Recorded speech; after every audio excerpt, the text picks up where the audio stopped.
warahmatullahi wabarakatuh.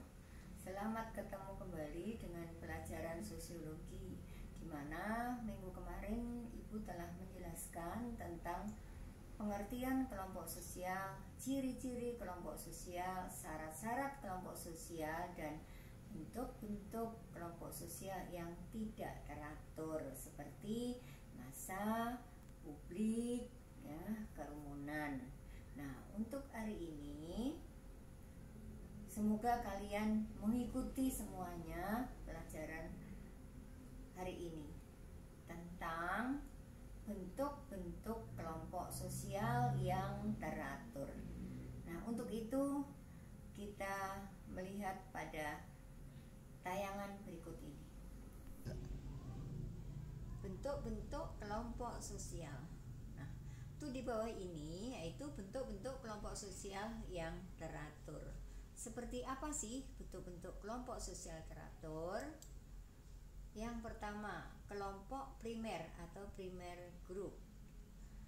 Kelompok primer yaitu kelompok sosial yang antara anggotanya saling mengenal, sering bertatap muka atau face to face, bekerja sama dengan sifat pribadi dan bersifat permanen.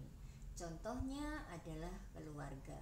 Nah, gambarnya seperti inilah keluarga. Terdiri dari ayah, ibu, dan anak. Nah, ini yang dinamakan keluarga inti atau nuclear family. Itu termasuk kelompok primer.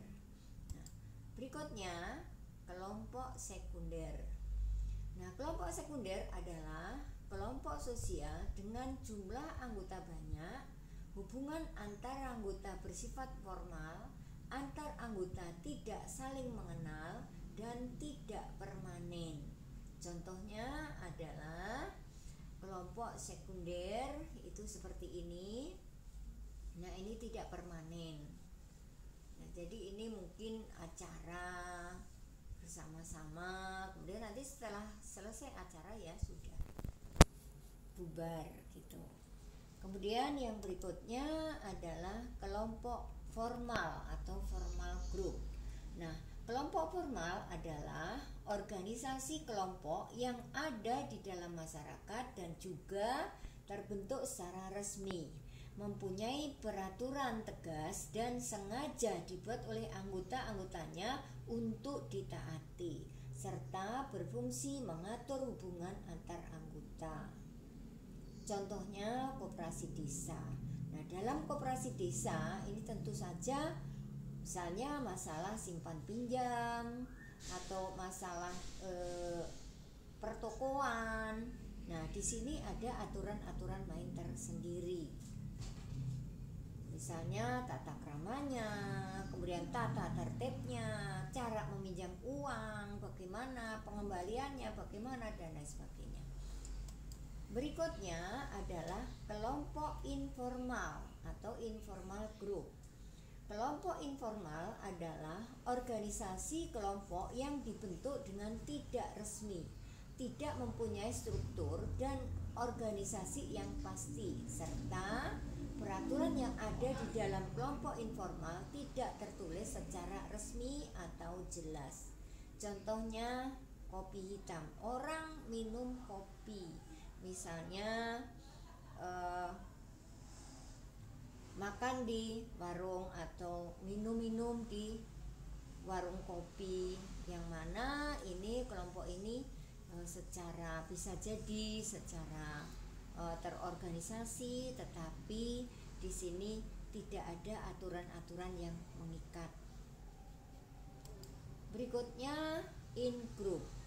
In-group adalah salah satu jenis kelompok sosial yang individunya mengidentifikasikan diri dalam kelompok tersebut. Contoh pecinta bola.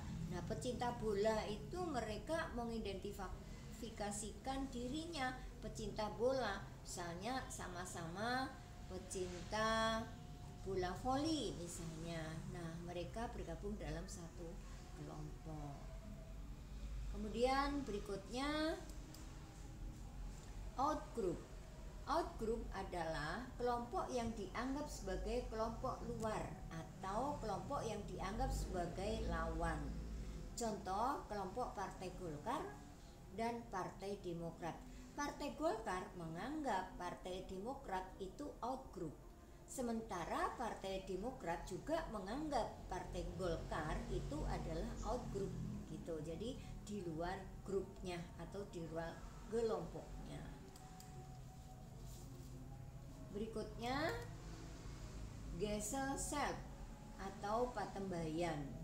Pengertian patembayan adalah bentuk kehidupan yang bersifat pamrih, mempunyai hubungan solidaritas organis dan bertanggung jawab dalam jangka waktu pendek. Kelompok jenis ini identik dengan masyarakat kota yang kompleks. Contohnya, para pemuda mau membantu bencana alam. Nah, di sini para pemuda sedang berkumpul merencanakan untuk membantu bencana alam, misalnya mencari dana dan lain sebagainya.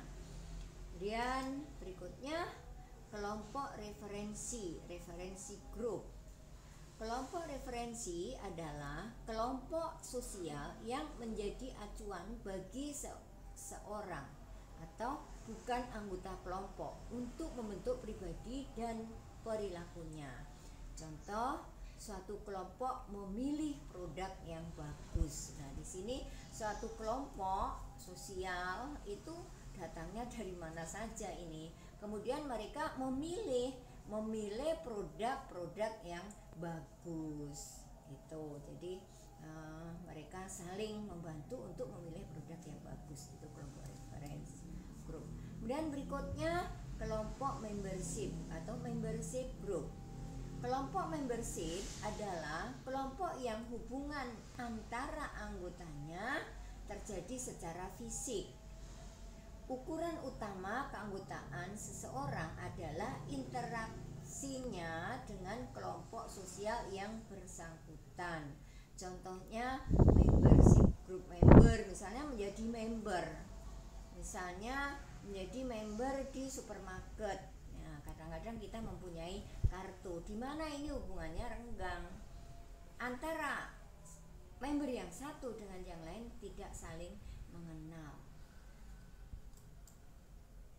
Nah, untuk pertemuan hari ini Ibu cukupkan sekian. Sekian pertemuan hari ini. Terima kasih.